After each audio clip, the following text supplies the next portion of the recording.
ময়দান ছাড়া যাবে না। নবী চলে গেলেন, মাছের বেডে আল্লাহ নিলেন। নবী মাছের বেডে যায় মনে করছেন উনি মারা গেছেন, তাই শীত শুয়ে রইলেন। হঠাৎ করে ওনার পায়ের মধ্যে ছিল বাতের ব্যথা। বুঝেননি কথা, কিসের ব্যথা? তো বাতের ব্যথার কারণে উনি পাটাকে এরকম লম্বা করতেছেন।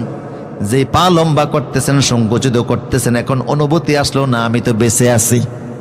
আমি যেহেতু বেঁচে আছি, আমি তো এখনো মরি নাই, মাছের পেটে এখনো জিন্দা আছে।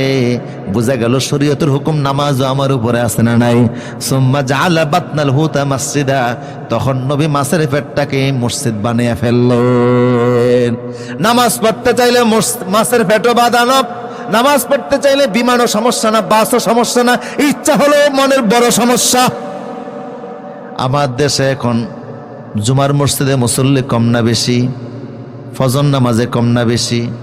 ফজর নামাজে সবচেয়ে বেশি কম, জুমার দিনে সবচেয়ে বেশি। জুমার দিনে যেই পরিমাণ মুসল্লি হয়, ফজর নামাজে যদি সেই পরিমাণ মুসল্লি হতো, বহু আগে ইসলাম প্রতিষ্ঠা হয়ে যেত।